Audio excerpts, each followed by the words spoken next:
ಏನು ಅನೂರು ತಾಲೂಕಿನ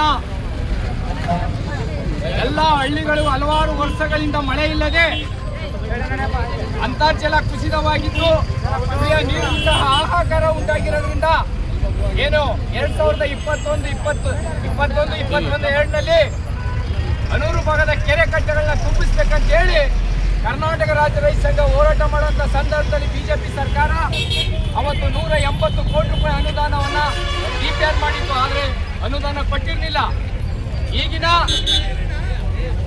ಕಾಂಗ್ರೆಸ್ ಸರ್ಕಾರದ ಸಿದ್ದರಾಮಯ್ಯ ಸರ್ಕಾರ ಇವತ್ತು ನಮ್ಮ ಹೋರಾಟದ ಫಲವಾಗಿ ನಾವು ಹಲವಾರು ವರ್ಷಗಳಿಂದ ಹೋರಾಟ ಮಾಡ್ಕೊಂಡು ಏನು ನೀರಾವರಿ ಇಲಾಖೆ ಮುಂದೆ ಹೋರಾಟ ಮಾಡಿದ್ದು ಮತ್ತು ತಾಲೂಕು ಕಚೇರಿ ಮುಂದೆ ಹೋರಾಟ ಮಾಡಿದ್ದು ಮತ್ತು ಏನು ರಾಮಾಪುರದಿಂದ ಬೈಕ್ ರ್ಯಾಲಿ ಮಾಡಿ ಜಿಲ್ಲಾಡಳಿತ ಭವನದಲ್ಲಿ ಒತ್ತಾಯ ಮಾಡಿದ್ದು ಮತ್ತೆ ಏನು ಈಗ ಕಳೆದ ಫೆಬ್ರವರಿ ತಿಂಗಳು 25ನೇ ತಾರೀಕು ನಾವು ಅನೂರು ತಾಲೂಕಿನ ಅಜ್ಜಿಪುರದಿಂದ ಈ ಬಜೆಟ್ ನಲ್ಲಿ ಅನುದಾನ ಕೊಡಬೇಕು 490 ಪಾದಯಾತ್ರೆ ಅಂತ ಒಂದು ಪಾದಯಾತ್ರೆ ಶುರು ಮಾಡಿ 2ನೇ ತಾರೀಕು ಮಾನ್ಯ ಮುಖ್ಯಮಂತ್ರಿಗಳ ಹತ್ರ ಪಾದಯಾತ್ರೆ ಹೊರಟ ಸಂದರ್ಭದಲ್ಲಿ ಮುಖ್ಯಮಂತ್ರಿಗಳು ನಮ್ಮನ್ನೆಲ್ಲರೂ ಕರೆಸಿಕೊಂಡು ಈ ಬಜೆಟ್ ನಲ್ಲಿ ನಿಮ್ಗೆ 490 ಕೋಟಿ ರೂಪಾಯಿನ ಅನುದಾನವನ್ನ ಘೋಷಣೆ ಮಾಡ್ತೀವಿ, ಬಿಡುಗಡೆ ಮಾಡ್ತೀವಿ ಅಂತ ಹೇಳಿ ಆಶ್ವಾಸನೆ ಕೊಟ್ಟಿದ್ರು.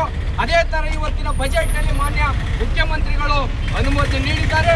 ತಕ್ಷಣ ಹಣ ಬಿಡುಗಡೆ ಮಾಡಿ ಯೋಜನೆ ಶುರು ಮಾಡಬೇಕು ಅಂತ ಸರ್ಕಾರ ಒತ್ತಾಯ ಮಾಡ್ತಾ ಏನು ಈ ಒಂದು ಹೋರಾಟದಲ್ಲಿ ಹಲವಾರು ಶ್ರಮ ಇದೆ. ಏನು ಈ ಕ್ಷೇತ್ರದ ಶಾಸಕರಾದ ಮಂಜುನಾಥ್ನವ್ರಿಗೂ ನಾವು ಅಭಿನಂದನೆ ಸಲ್ಲಿಸ್ತೀವಿ ಮತ್ತು ಈ ಜಿಲ್ಲೆಯ ಉಸ್ತುವಾರಿ ಸಚಿವರಾದಂತ ವೆಂಕಟೇಶ್ನವ್ರಿಗೂ ನಾವು ಅಭಿನಂದನೆ ಸಲ್ಲಿಸ್ತೀವಿ. ಇನ್ನು ಮಾಜಿ ಶಾಸಕರಾದಂತ ನರೇಂದ್ರ ಅವ್ರಿಗೂ ಸಹ ಅಭಿನಂದನೆ ಸಲ್ಲಿಸ್ತೀವಿ. ಮತ್ತು ಈ ಒಂದು ಪಾದಯಾತ್ರೆಯಲ್ಲಿ ಮಳವಳ್ಳಿ ತಾಲೂಕು ರೈತ ಸಂಘ, ಮದ್ದೂರು ತಾಲೂಕು ರೈತ ಸಂಘ, ರಾಮನಗರ ಜಿಲ್ಲಾ ರೈತ ಸಂಘ, ಎಲ್ಲಾ ರೈತ ಸಂಘ, ಕರ್ನಾಟಕ ರಾಜ್ಯ ರೈತ ಸಂಘ ನಮಗೆ ಬೆಂಬಲ ಕೊಟ್ಟಿದ್ದಾರೆ. ಮತ್ತು ರಾಜ್ಯಾಧ್ಯಕ್ಷರು ನಮ್ಮೆಲ್ಲರ ಬೆಂಬಲವಾಗಿ ನಿಂತು ಮುಖ್ಯಮಂತ್ರಿಗಳ ಜೊತೆ ಮಾತುಕತೆ ಮಾಡಿಸಿರೋದ್ರಿಂದ ರಾಜ್ಯಾಧ್ಯಕ್ಷರು ಸಹ ನಾವು ಅಭಿನಂದನೆ ಸಲ್ಲಿಸ್ತೀವಿ.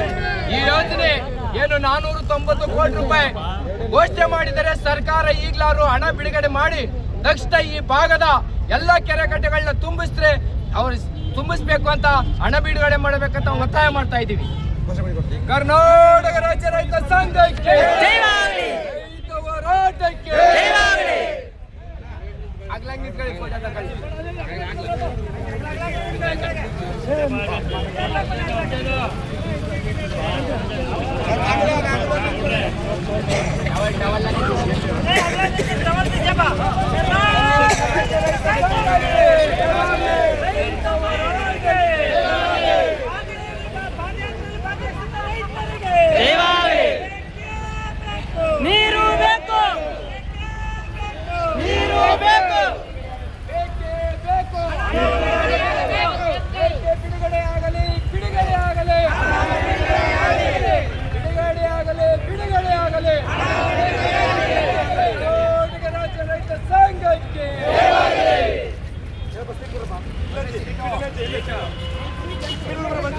Hey,